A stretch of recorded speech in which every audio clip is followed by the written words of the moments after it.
एक गांव में डोंगरे नाम का एक चोर हुआ करता था।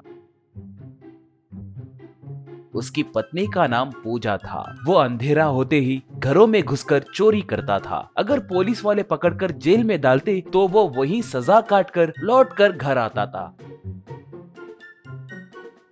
एक बार वो एक बंदर को अपने कंधे पे बिठाकर घर आया। ये देखकर पूजा, निकम्मे कहेंगे, इतने दिन किस जेल में बिता कर आए रे? खुशी से वहाँ खा पी कर एंजॉय कर रहे थे क्या? छी, तुम्हारे जैसे बेवकूफ चोर से शादी करने के लिए मुझे अच्छा सबक मिला है। चोरियां कम और जेल में सजा ज्यादा काट रहे हो तुम। किसी साइबर चोर से शादी किए तो भी अच्छा रहता था। एसी में बैठकर आराम कर रही होती। अब ये बंदर तुम्हें कहाँ मिला? कोई बंदर को चुराएगा क्या रे? बेवकूफ कहेंगे। कहकर डांटने लगी। डोंगरे तब, वाह वाह, क्या आप दिए बिना गाली क्यों दे रही हो रही? मैंने इसे पैसे देकर खरीदा है, चुरा कर नहीं लाया। इसे मैं चोरी करना सिखाने के लिए लाया हूँ। देखते रहो, बहुत जल्द मैं एक बैंक में से करोड़ों रुपए चुरा कर लाऊंगा। तब तुम्हें मेरे समझदारी के बारे में पता चलेगा। कहा। ललिता तब, हाँ, तुम्हें मामूली चोरी करना ही नहीं आता, अब बैंक चोरी करने चले? हाँ, दिन में ख्वाब देखना बंद करो। बोली। डोंगरे तब, तुम चुप रहो, मैं इसे ट्रेनिंग देकर बैंक में से पैसे चुराऊंगा, मर गए जैसे नाटक करूंगा। मेरे कब्र के नीचे ही एक अंडरग्राउंड घर बनाकर उसमें रहूंगा। थोड़े दिन तुम भी हर रोज मेरे समाधि के पास आकर रोए जैसे नाटक करके जाना। और हाँ, आते वक्त खाने के लिए कुछ जरूर लाना। बाद में हम दोनों मिलकर चोरी किए पैसों से कहीं दूर जाकर खुशी से जिएंगे। कहा। ललिता तब, हाँ, ये होगा कहकर मुझे भरोसा नहीं है। ठीक है, देखेंगे। बोली। उस दिन से डोंगरे बंदर को ट्रेनिंग देने लगा। उसे एक थैला और एक चिट्ठी देकर सब्जी खरीद कर लाने के लिए बोलता तो वो बंदर सब्जी खरीदने बाजार जाता और सब्जी वाले को चिट्ठी और पैसे देता था। सब्जी वाला उस चिट्ठी में लिखे सब्जी थैली में डालकर उसे देकर पैसे लेता था। वो बंदर आकर थैली डोंगरे को देता तो डोंगरे शाबाश शाबाश कहकर उसे केला खिलाता था। ऐसे वो बंदर वाटर कैन, सिलेंडर और आखिर में दारू की बोतलें भी लाकर डोंगरे को देना सीख गया। एक बार अपने प्लान के प्रकार ही डोंगरे बंदर को लेकर बैंक में घुसा। बैंक में मौजूद गेट के अंदर जाकर लॉकर का ताला खोलकर उसके अंदर से पैसे निकालने के लिए बंदर से कहा। उसके कहे जैसे ही वो बंदर गेट के अंदर से होकर लॉकर का ताला खोलकर पैसे ला कर दिया। प्लान के प्रकार ही उसने ऊपर एक कब्र और उसके नीचे एक अंडरग्राउंड हाउस बनाया और उसमें बैंक में चुराए सारे पैसे छुपा दिया।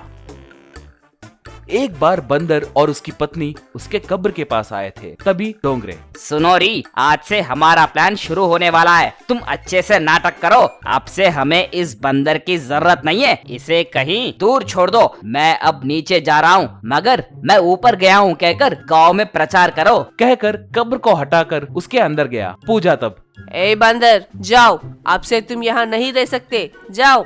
कहकर उसे हकालने लगी। वो बंदर बगल में मौजूद एक पेड़ पे चढ़कर बैठ गया।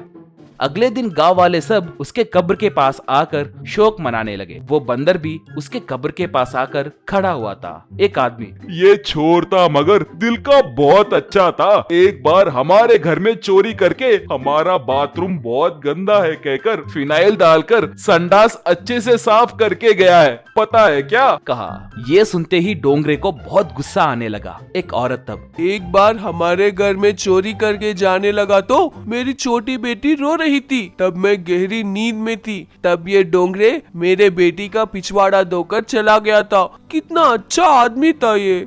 बोली। ये सुनकर डोंगरे को बहुत गुस्सा आने लगा। पूजा तब, ठीक है, अब आप जाइए, मैं यहाँ थोड़ी देर रहकर आऊंगी।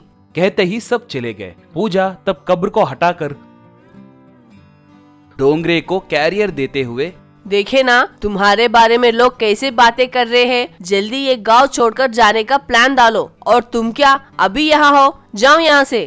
कहकर उस बंदर को हकालने लगी। ऐसे पूजा आए दिन डोंगरे के लिए खाना लाकर देने लगी और बंदर आए तो उसे हकालने लगी थी। एक बार बंदर कब्र के ऊपर बैठा हुआ था। तभी डोंगरे नीचे दुखी हो रहा था। छी, ये कैसी जिंदगी है? बगल में इतना सारा पैसा रखकर भी क्या फायदा? मुझे जल्दी यहाँ से बाहर निकलना होगा। बिना दारू के मेरी जुबान सूख गई है। मेरे बीवी को पूछे तो वो मुझे मार देगी। अब क्या करूँ, मुझे समझ नहीं आ रहा है। वो बंदर यहाँ होता तो कितना अच्छा होता था। पहुँचते ही दारू लाकर देता था, बेकार में उसे निकाल दिए। उसकी बातें सुनकर वो बंदर तुरंत वहाँ से भागा और एक दारू की दुकान के पास जाकर वहाँ काउंटर पे रखे एक बोतल को चुराकर भागने लगा। ये देखकर उस दुकान का मालिक, गांव वाले और पुलिस वाले भी उसके पीछे भागने लगे। सीधे आकर उस कब्र को हटाकर अंदर चले गया। ये देखकर वो लोग दंग हो गए। उस दारू की बोतल को देखकर डोंगरे बहुत खुश हुआ। इतने में सबको अंदर आते हुए देखकर हैरान हो गया। सब उसे पकड़कर खूब मारे और तब से वो बंदर पुलिस स्टेशन में सबको टी और बाकी की चीजें लाकर देते हुए वहीं खुशी खुशी जीने लगा।